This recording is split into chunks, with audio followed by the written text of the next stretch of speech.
La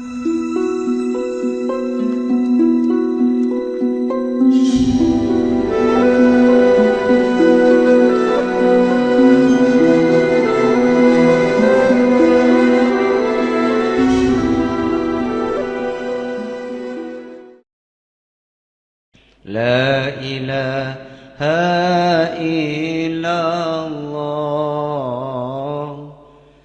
Al-Malikul Haqqul Mubin Muhammadun Rasulullah Shadiqul wa'dil amin.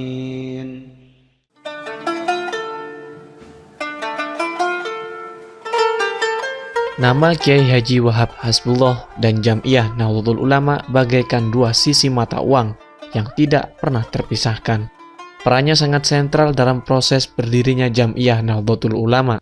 Beliau menjadi nahkoda organisasi hingga NU menjadi institusi yang maju secara politik dan diperhitungkan oleh kawan maupun lawan. Kiai Haji Wahab Hasbullah lahir di Jombang 31 Maret 1888. Dari pasangan Kiai Said dan Nyai Fatimah.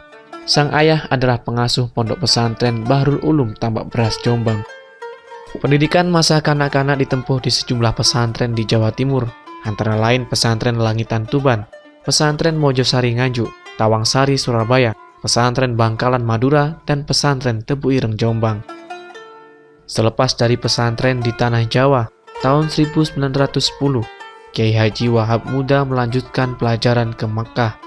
Di sini beliau belajar kepada syekh dan ulama terkemuka, di antaranya Syekh Mahfud Teremas, Syekh Ahmad Khotib Minangkabawi, Kiai Bakir Yogyakarta, Kiai Muhtarom Banyumas, Kiai Asy'ari Bawean, dan Syekh Syahid Al-Yamani. Tahun 1914, Kiai Abdul Wahab Hasbullah kembali ke tanah air dan langsung bergabung ke tengah kancah pergerakan kebangsaan Indonesia. Bersama beberapa tokoh lainnya, tahun 1916 Kiai Haji Wahab Hasbullah mendirikan Nahdlatul Wathon atau Kebangkitan Tanah Air, organisasi bercorak modern yang diikuti oleh kaum muda. Tahun 1918 bersama Kiai Ahmad Dahlan Kebondalem Surabaya, beliau mendirikan Tasfirul Afkar, sebuah gerakan pemikiran yang mempertemukan kalangan modernis dan pesantren. Di tahun yang sama, bersama Kiai Hasyim Asy'ari, Kiai Wahab Hasbullah mendirikan lembaga perekonomian yang dinamai Nahdlatul Tujar, yang berarti kebangkitan kaum pedagang. Aktivitas dan pergaulan Kiai Abdul Wahab Hasbullah yang dinamis dan luas menempatkan beliau sebagai tokoh yang dipercaya berbagai kalangan. Ketika semenanjung Arab bergolak, Arab Saudi menjalankan suksesi, Ibnu Saud naik tampuk kekuasaan menjadi raja. Ia bekerja sama dengan kelompok Wahabi melakukan sebuah gerakan penghancuran situs-situs bersejarah peninggalan Rasulullah dan para sahabat. Para ulama Indonesia prihatin. Kiai Abdul Wahab Hasbullah bersama sejumlah kiai yang lain berangkat ke Arab untuk bertemu langsung dengan Raja Ibnu Saud. Atas restu Hadratus Syekh Hasyim Asy'ari, terbentuklah sebuah komite yang dinamai Komite Hijaz. Komite inilah yang menghadap langsung kepada Raja Arab Saudi. Di kemudian hari, organisasi ini menjadi embrio berdirinya Jam'iyah Nahdlatul Ulama. Ketika NU sudah berdiri, Kiai Wahab memanfaatkannya sebagai melalui garis perjuangan NU. Kiai Wahab dengan gigih berusaha mempertahankan kedaulatan Republik Indonesia yang belum lama diproklamirkan. Ketika Belanda hendak kembali menguasai republik ini, NU mengeluarkan resolusi jihad. Banyak barisan milisi yang terbentuk, seperti Hizbullah, Sabilillah. Kiai Wahab membentuk markas besar ulama Jawa Timur. Dalam panggung politik, Kiai Wahab Hasbullah mempunyai peran sangat penting. Beliau adalah salah satu tokoh di balik partisipasi NU sebagai partai di pemilu 1955. Bagi Kiai Wahab, politik adalah sarana, bukan tujuan.